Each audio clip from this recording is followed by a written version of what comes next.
झालेला आहे त्या शासन निर्णयानुसार ज्या रिक्षा चालकांना आणि टॅक्सी चालकांना किंवा ओला उबेर रॅपिडो यांना महाराष्ट्रामध्ये व्यवसाय करायचा आहे, महाराष्ट्रातील प्रवाशांशी संवाद साधायचा आहे, त्यांना मराठी दुसरी मराठी बोलणं आवश्यक आहे.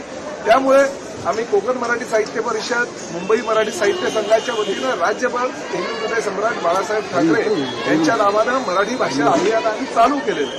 मधुमग्नेश कर्णिकांनी सुद्धा त्या ठिकाणी आमच्या आव्हानाला प्रतिसाद दिला. ही आम्ही मोहीम जी आहे पुढे चालू करू असं सांगितलं. राज्याचे उपमुख्यमंत्री आमच्या पक्षाचे नेते एकनाथ शिंदे साहेबांनी सुद्धा आम्हाला सूचना केली की बाळासाहेबांच्या नावानं ही अभियान आहे ते पूर्ण चालू ठेवणं काळाची गरज आहे. कारण जे अमराठी रिक्षा टॅक्सी चालक मुंबईमध्ये येतात, हैदराबाद क्षेत्रामध्ये काम करतात, त्यांना मराठी येणं बंधनकारक आहे असं कायद्यामध्ये तरतूद असेल आणि त्यानुसार त्यांनी मराठी शिकावं, दुसरी मराठीचं ज्ञान असणं त्यांना आवश्यक आहे. त्यामुळे ते अभियान तर आम्ही पुढे चालू ठेवू. राज्यामध्ये 1800 शिक्षक आणि त्याचबरोबर 180 वर्ग हे आम्ही आता चालू ठेवलेलेच आहेत. त्यामध्ये त्यांनी प्रशिक्षण घ्यावं. माननीय मुख्यमंत्र्यांनी 1 वर्षाची मुदत दिली आहे आणि त्यानंतर परत तुम्ही मुदत मागाल तर ते योग्य होणार नाही. मुख्यमंत्र्यांनी दिलेला निर्णय आम्हाला सगळ्यांना बंधनकारक असतो मंत्री म्हणून आणि त्यामुळे ह्या अभियानाच्या माध्यमातून त्यांना मराठी हे शिकावंच लागेल. कारण महाराष्ट्रामध्ये व्यवसाय करायचा असेल, महाराष्ट्रामध्ये तुम्हाला रोजीरोटी कमवायची असेल तर मराठी अनिवार्य आहे. ही परिवहन खात्याची भूमिका आणि ही शिवसेनेची कायम भूमिका आहे. परंतु मुख्यमंत्र्यांनी जर त्यांना 1 वर्षाची मुदत दिली असेल तर तो निर्णय आम्हाला बैठक घेतली होती जे काही ऑटो टॅक्सी चालक त्यानंतर काही बातम्यांची 4 महिन्याची मुदतवाढ देण्यात आलेली. कायद्यामध्ये तरतूद अशी आहे 12 ऑगस्ट 2026चा जो कायदा आहे. नोटीस दिल्यानंतर 1 महिन्याची पिरियड, 1 महिन्याच्या पिरियडमध्ये त्यांनी मराठी शिकावं. त्यानंतर 3 महिन्याची नोटीस देण्यात येईल जर तुम्हाला मराठी आलं नाही 1 महिन्यामध्ये तर. परंतु ती नोटीस देत असताना त्यांचं बॅच 3 महिन्याकरता निलंबित करण्याची कायद्यात तरतूद आहे आणि त्यामुळे ते 4 महिने सलग मिळत होते. परंतु आता मुख्यमंत्र्यांनीच जर 1 वर्षाची मुदत दिली असेल तर त्या 1 वर्षामध्ये त्यांनी मराठी शिकावं, मराठी बोलावं. मला तर आनंद ह्या गोष्टीचा आहे की आता ते बोलू शकणार नाही किंवा काही आमचे 1,65,600 लोक जे मराठी शिकले अवघ्या 105 दिवसामध्ये त्यांचं कौतुक करावं तेवढं कमीच आहे. त्यांना ते 1 वर्षाची वेळ मिळेल. म्हणजे आता आम्हाला असं वाटायला लागलं की आमचे अमराठी रिक्षा चालक आणि मालक जे आहेत ते फटाफट आमच्या रिक्षेत चांगल्या पद्धतीनं वर्षभरामध्ये मराठी बोलू शकतील. त्यामुळे त्या गोष्टीचा आनंद आहे. बघा हे महायुतीचं सरकार आहे, रोजगार निर्माण करणारं सरकार आहे, रोजगार हिरावून घेणार नाही.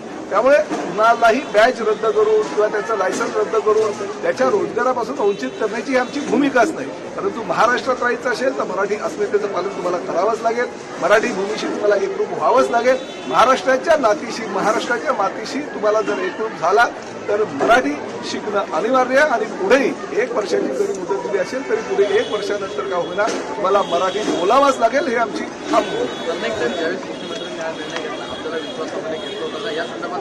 एक गोष्ट आहे, राज्याचे सर्वोच्च नेते मुख्यमंत्री आहेत आणि मुख्यमंत्र्यांना सर्वाधिकार आहे.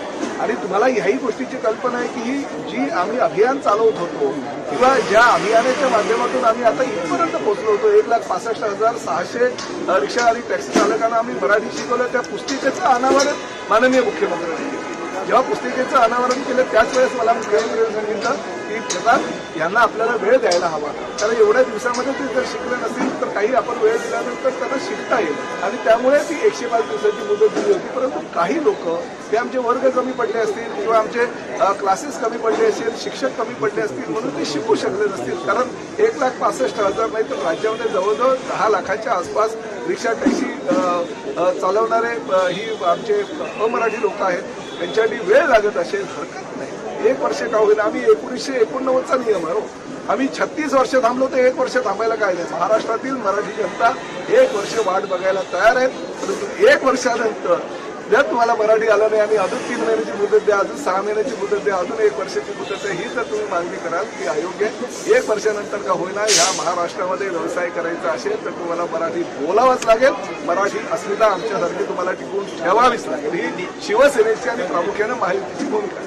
धाराशिवला उभाट्याचे नगरसेवक शिवसेनेत भाजपात जाणार होते, त्याच्यावर शिवसेनेत त्यांनी युती घेतला. सर्व राजकीय ते मला त्या विषयावर काही कल्पना नाही. पण आमचे खासदार ओमराजे निंबाळकर हे धाराशिवची जबाबदारी अतिशय चांगल्या पद्धतीने सोपपणे पाळतात. तर त्यांच्या नेतृत्वावर विश्वास ठेवून धाराशिवच्या काही लोकप्रतिनिधींनी जर शिवसेनेमध्ये प्रवेश केला, असे शिंदे साहेबांच्या नेतृत्वावर विश्वास ठेवला, असे मला आनंद आहे. अजूनही काही लोक आमच्याही संपर्कात आहे. हळूहळू बघा धाराशिवमध्ये जास्तीत जास्त मोठ्या प्रमाणामध्ये आमच्या पक्षामध्ये सामील होणारे नगरसेवक आहेत आणि आम्ही काही मोठे नेते सामील होतील याची मला खात्री आहे. मराठी भाषेच्या कार्यक्रमामध्ये काल भोजपुरी गाणं लावण्यात आलं होतं. काय होतं तुम्ही टिप्पणी केली नाही बघा, जवळजवळ 15 ते 20 हजार रिक्षा टॅक्सी चालक त्या ठिकाणी आले होते. आमचे लोकप्रिय आमदार त्या परिसरातले प्रकाश शुक्ल यांच्या माध्यमातून मराठी भाषा अभियान जे राबवलं गेलं त्या अभियानाअंतर्गत जे प्रमाणपत्र आहे ते प्रमाणपत्राचं वाटप करण्याचा जो कार्यक्रम होता आणि त्या कार्यक्रमाच्या माध्यमातून त्यांनी जर काही हिंदी गाणी ठेवली असेल तर मी व्यासपीठावरच त्यांना स्पष्टपणे सांगितलं असतं की शेवटी ही मराठी शिकावं, मराठी जास्तीत जास्त लोकांपर्यंत पोहोचावं, मराठी अस्मिता कायम ठेवावी यासाठी आपण मराठी भाषा अभियान राबवलं. त्यामुळे तिकडे मराठी गाणं किंवा मराठी गाण्याचा कार्यक्रम असणं स्वाभाविक आहे. त्यांनाही ती चूक कळली. आदरणीय एकनाथ शिंदे साहेब जे पक्षाचे प्रमुख नेते आहेत तेही व्यासपीठावर आले, त्यांनीही प्रकाश सुर्वेंना त्या पद्धतीनं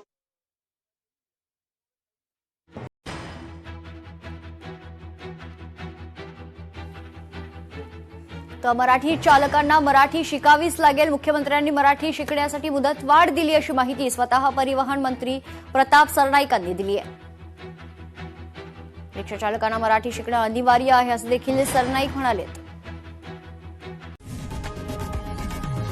लोकशाही मराठी ऐका, पहा, जागरूक रहा.